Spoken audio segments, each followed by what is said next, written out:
Assalamualaikum warahmatullahi wabarakatuh. Akkam nagaa qabdu fayyaa keessanii hadhallee viidiyoo tokko qabadhee dhufee jira. Hadha kan waliin hojjennu paankeekii waliin hojjenna. Wantoonni nu barbaachisan asitti akkuma isin argitanii asitti dhadhaa kubbaayyaa shaayii tokko nu barbaachisa. Asitti juusii burtukaanaa ammallee kubbaayyaa bunaa ta'e kashaayii ta'e rakkoon qabu tokko nu barbaachisa. Asitti sukkaara maankaa shoorbaa lama nu barbaachisa. Asitti killee sadii nu barbaachisa. Asitti vaaniliyaa lama nu barbaachisa. aannan nu barbaachisa. Aannan leetira tokko. Anaaf akka na barbaachisu isin immoo hundarraa yoo qannastanii akka faamilii keessaniitii hojjechuu ni dandeessu. Haalumaan godheen gootanii hundarraa yoo gamaasha gootanii jechuudha walakkaa fudhattanii godhuu hin dandeessu. Amma gara hojiitti deemna. Amma gara hojiitti yoo deemnu akkuma haaluma isin argitan kanaan killee sadii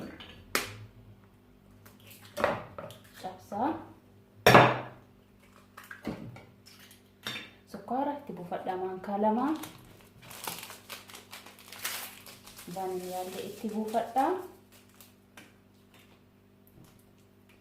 Isa kana kolbatti waliin geenna.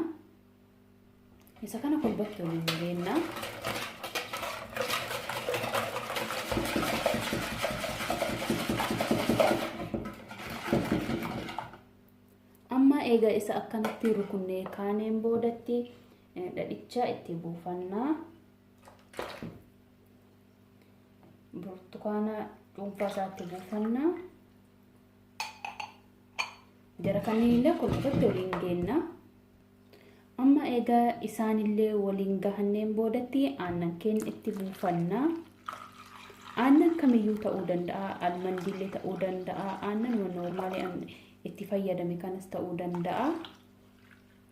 Rakkoon qabu isa itti buufannee isas haaluma kanaa waliin geenna. Amma asitti daakuu qopheeffadhee jira. Kubbaayyaa lama hunda balchiisellee laallee dabaluu dandeenya. Akkuma daakuuti. Daakuun gariin kan bishaan fudhatu jira, gariin kan bishaan hin fudhanne jira. Sanaafuu laallee itti buufannaa jechuudha. Laalaatuma itti buufannaa. Anammaaf kubbaayyaa bunaa lama qopheeffadheera. Gingilchee homaa abbaatuun boodaree nu barbaachisu waan tokkollee jechuudha.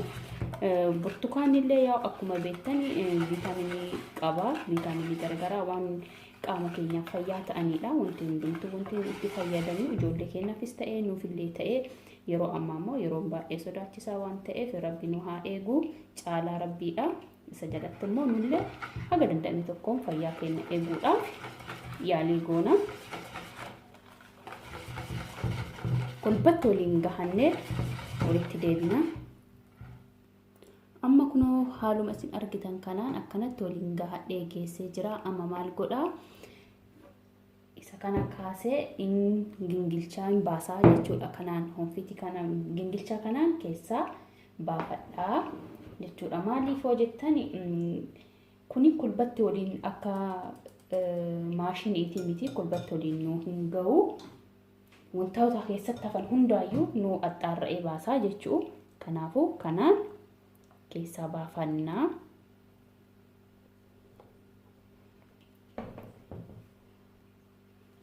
Kunoo isinii mul'ata jedhee abdiin qaba. Dur akkanaan dhiifne kunoo wantoonni akkanaa kunniin achuma keessaa hafan yeroo maxxasha irratti buufannu keessaa ka'ee nu ilaalaa jechuudha. Isa kanaaf kanneen keessaa baasuudhaaf kanaan keessaa baafachuu gingilchaadhaan keessaa baasuu hin dandeenya. Warroonni maashiniidhaan godhuu hin dandeettanii. Maashiniin jira garuu maashiniidhaan godhuu waan hin barbaanneef kanaan akkana keessaa baafannee fidnee waliin deebina. Kun amma akkuma argitan lixiin keenya haala kanaan nuuf qophaa'ee jira. Kunoo haphinni isaallee haala kanaan naagayaa anaa fi haala kanaan barbaannaan diqqoosi kana caalaallee furdisuu ni dandeessu. Garuu an haala kanaan baay'ee naaf gahaadha. Amma gara hojiitti aanutti deemna.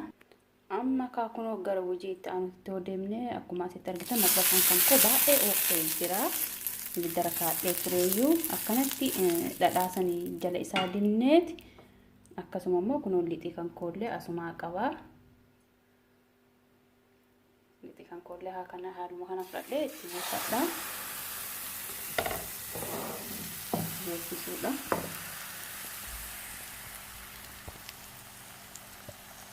Kunuuti akkuma argitan akkanatti zorsifadhee jira. Eeleen kan koo baay'ee ho'e waan ta'eef isin immoo akkanallee dhiisuu dandeessu. Kulbatti akka isin jala akka kiyyaatitti ho'ine haaluma kanaan itti fuufnaa. Kun dudduubni isaallee kana fakkaata. Barbaadan kana caalaallee kulbatti diimessuu ni dandeessu. Haala kanaan fixee amma kunoo akkuma argitan deebi'ee dhufee jira. Paankeekii kan koo godhee fixee jira. Haaluma isin argitan kanaan kunoo damma kan koo gubbaa buufannee wajjin nyaanna. Dammallee barbaanne taa'ee chookolaataa itti godhuu hin dandeessanii. Ijoolleefillee baay'ee bareeda, nyaatuttillee baay'ee salphaadha. Dammallee ittiin guddisuu akkuma isin argitan kanaan xiqqootti godha. Dhugaa isin jedha mokkoraatii laalaa hoo isinitti tole koomentii jalatti naaf barreessaa. Toleera jedhaatiin kun akkuma argitan baay'ee laafaa nyaata ta'eedha. Baay'ee bareedaa ta'ee naaf bilchaatee jira. Laafinna isaa isinitti himee fixuu hin danda'u. Kun akkuma argitan waa tokko akkuma isin argitan jechuudha. Dhugaa isin jedha baay'ee namatti tola. Baay'ee isaa mokkoraatiin laalaa hin beektan jechuu osoo hin ta'in yaa waan yeroo tokko waan tokko wal yaadachiisuudha. Isumaafi waan biraatiif miti namni hin beekne hin jiru. Hundumtuu hin beektanii. Yeroo tokko immoo yaa nama jibbisiisutu jira. Nama akka yaani nuti dubartoonni yeroo tokko nutti hin tolu wanti hundumtuu. Yeroo hojii danuu hojjechuu jibbinutti nyaata baay'ee gochuu jibbinutti nyaata yeroo fudhatu jechuun nu jibbisiite kana yoom san kaanee waliin dhoofnee waan hunda waliin baxabbanne maxxashaa keenya irratti antini goone nyaachuudha. Jechuudha. Viidiyoon kan koo isinitti dheeressuu har'aa kana fakkaata.